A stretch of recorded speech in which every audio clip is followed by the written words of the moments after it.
श्री विक्रमबाबा कनिष्ठ महाविद्यालय डोंगरगाव खजरी येथे सावित्रीबाई फुले जयंतीनिमित्त 3 दिवसीय शालेय स्नेहसंमेलन व सांस्कृतिक कार्यक्रमाचे उद्घाटन संपन्न।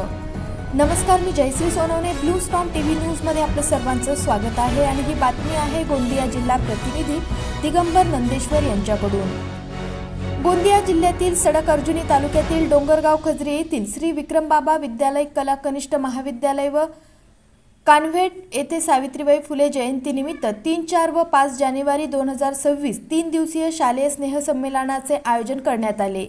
स्नेहसंमेलनाचे उद्घाटक व अध्यक्ष यांच्या हस्ते सांस्कृतिक कार्यक्रमाचे व ग्रंथालयाचे फीत कापून विद्यार्थ्यांच्या बौद्धिक क्षेत्राच्या विकासासाठी दालन खुले केले।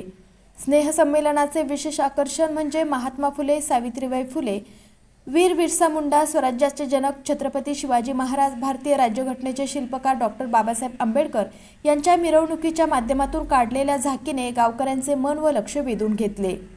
अध्यक्ष माननीय लायकरामजी भेंडारकर, अध्यक्ष जिल्हा परिषद गोंदिया, उद्घाटक माननीय राजकुमारजी बडोले, आमदार विधानसभा क्षेत्र अर्जुनी मोरगाव तथा माजी सामाजिक न्याय मंत्री महाराष्ट्र राज्य, विशेष अतिथी मान वीरेंद्र अंजनकर, संघटन मंत्री भाजपा गोंदिया भंडारा, माननीय चेतन वडगाळे, सभापती पंचायत समिती सडक अर्जुनी, मार्गदर्शक माननीय पी.बी. फुंडे, संस्थाध्यक्ष भंडारा, ॲडव्होकेट दिलीप कातोरे, संस्था उपाध्यक्ष साकोली, माननीय शशिकांत शामराव ठवरे, संस्था सचिव माननीय होमराज काबगते, सेवानिवृत्त प्राचार्य, प्रमुख अतिथी पौर्णिमा गणवीर, सरपंच ग्रामपंचायत डोंगरगाव ज्ञानेश्वर खोटेले, उपसरपंच ग्रामपंचायत डोंगरगाव श्रीमती चंद्रकलाताई ठवरे, संस्था कोषाध्यक्ष प्राचार्य अर्चना सार्वे जांभळी सडक, माननीय डॉक्टर राहुल शामराव ठवरे, संस्था सदस्य माननीय प्रशांत घाटबांधे पवनी, माननीय विनायक काबगते परसोडी सडक व अन्य आमंत्रित अतिथी प्रामुख्याने यावेळी उपस्थित होते।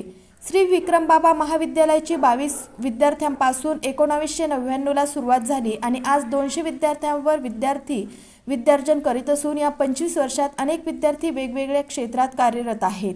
महाविद्यालयाची ही विशेष उपलब्धी असून ज्याप्रमाणे वृक्षाचे मूळ खडकाला भेदून जाते, परंतु खडकाला टक्कर देण्यासाठी गरज असते ती मुळांना थोड्या ओलाव्याची, याप्रमाणे पालक व संस्थेच्या मदतीने ज्ञानरूपी ओलावा विद्यार्थ्यांना देण्याचा प्रयत्न करीत आहोत, असे विद्यालयाचे प्राचार्य माननीय टी.एस. जांभूळकर सर यांनी आपल्या प्रास्ताविकेतून व्यक्त केले। कार्यक्रमाचे उद्घाटक राजकुमारजी बडोले यांनी शिक्षण हे अमर्याद आहे, मरेपर्यंत आपण शिक्षण घेऊ शकतो। स्नेहसंमेलनामुळे विद्यार्थ्यांमधील कला, क्रीडा, वक्तृत्व, सुप्त गुणांना वाव मिळतो।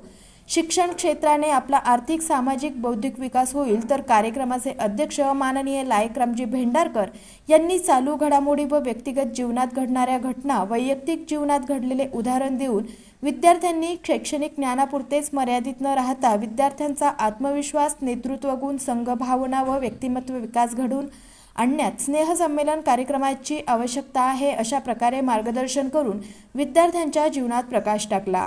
कार्यक्रम यशस्वी करण्यास सर्व शिक्षकवृंद, कर्मचारी, ग्रामस्थ तथा पालकवर्ग यांनी मोलाचे सहकार्य केले।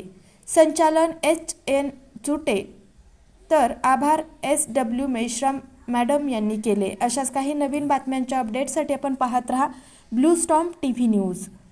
बरोबरच जे सांस्कृतिक, सामाजिक आणि क्रीडा विषयक जे काही सुप्त गुण आपल्यामध्ये दडलेले असतात ते ह्या कार्यक्रमाच्या माध्यमातून समोर येतात आणि एक संस्थेच्या माध्यमातून आपल्याला व्यासपीठ उभा करून दिला। त्याबद्दल आयोजक मंडळीचं या ठिकाणी एक जिल्हा परिषदचा अध्यक्ष म्हणून या ठिकाणी खूप या ठिकाणी अभिनंदन करतो आहे।